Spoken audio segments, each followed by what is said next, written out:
Bonjour à tous, j'espère que vous allez bien. Aujourd'hui, je vais vous parler du script original de Star Wars épisode 9, l'ascension de Skywalker, qui s'appelait à l'origine Star Wars Duel du Destin et qui était censé être à l'origine réalisé par Colin Trevorrow, le réalisateur de Jurassic World. Et donc, commençons.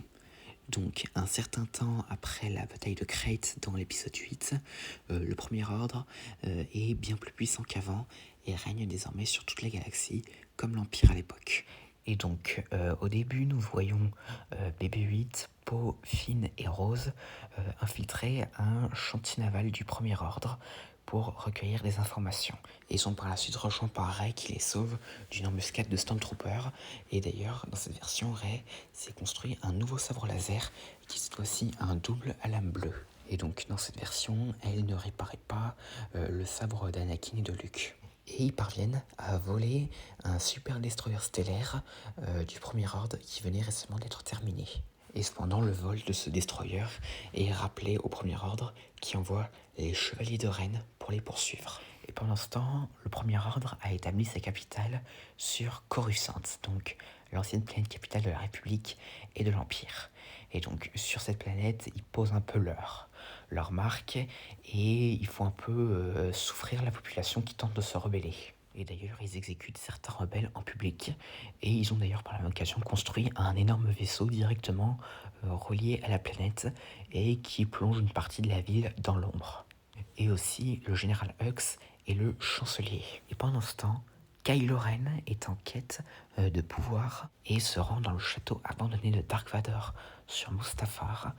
Et là, il trouve un holocron qui l'active et il découvre un message de l'empereur Palpatine, qui d'ailleurs dans cette version ne revient pas d'entre les morts, qui lui dit, enfin c'est un message qui avait été enregistré il y a des années de cela, où en fait l'empereur disait à Vador que si ce dernier finissait par le tuer, il devait emmener Luke face à un maître Sith connu sous le nom de Tor Valum, qui serait le soi-disant maître de Dark Plagueis. Mais cependant, le Holocron finit par scanner Kylo et en voyant qu'il n'est pas Vador, lui envoie une décharge d'éclair rouge dans le visage.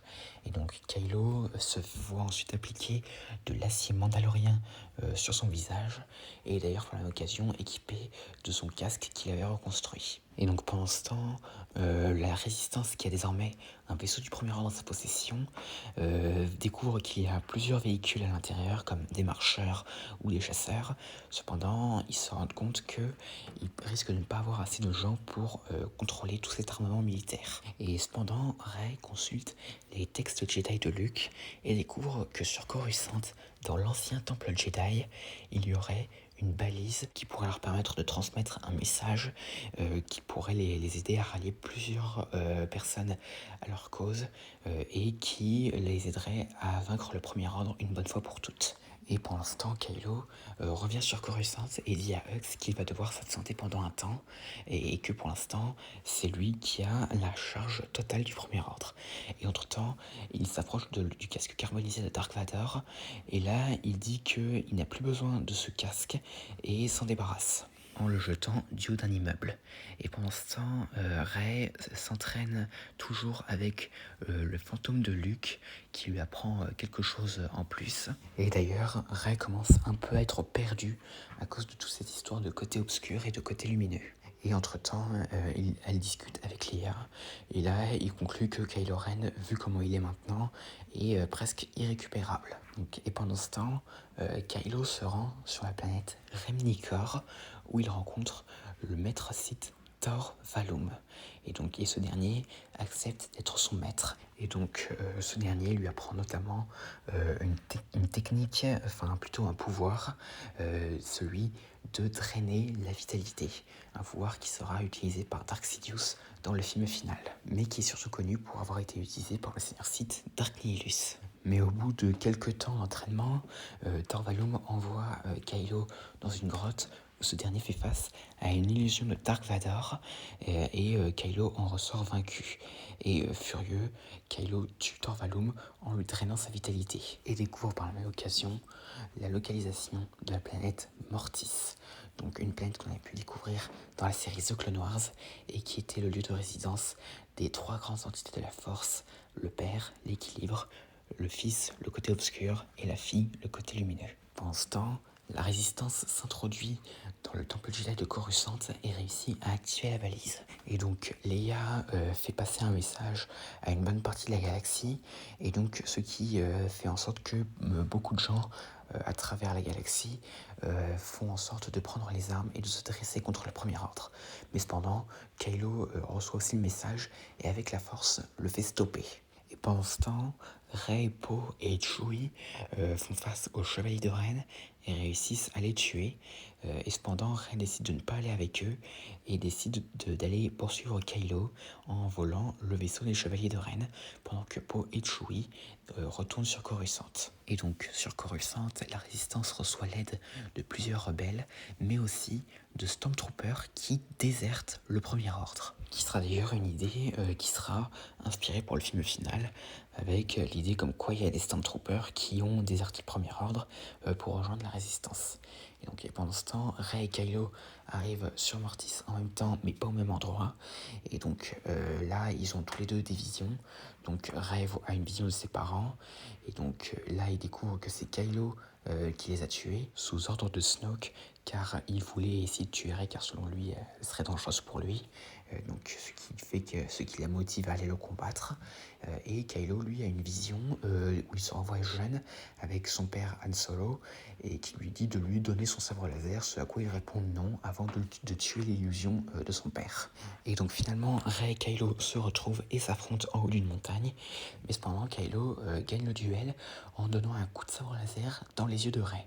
Et donc ensuite Kylo arrive dans un temple où apparemment il y aurait quelque chose qui lui permettrait d'invoquer le pouvoir suprême pour lui-même, mais cependant il ne trouve rien et Luke lui apparaît lui disant qu'il n'est pas un Skywalker. Et pendant ce temps, la Résistance réussit à remporter la victoire sur le Premier Ordre, mais cependant Hux, qui est témoin de toute la bataille, décide de se suicider avec le sabre laser de Mace Windu qu'il s'implante dans le cœur. Et d'ailleurs, un truc que j'ai oublié de dire, Hux avait tenté d'utiliser la force. Et pendant ce temps, Rey revient et affronte à nouveau Kylo, cette fois-ci en étant aveugle. Mais cependant, Rey remporte cette fois-ci le duel en coupant le sabre laser de Kylo ainsi qu'un bout de sa main.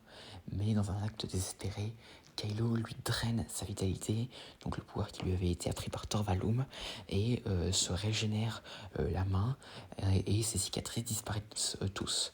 Mais cependant, Leia fait en sorte de l'appeler à travers la force et réussit à le ramener du bon côté, et Kylo rend toute sa force vitale à Rey, donc elle retrouve ses yeux et tout, et juste avant de mourir, il révèle son vrai nom, Rey Solana. Et donc du coup, elle n'est pas une Palpatine dans cette version.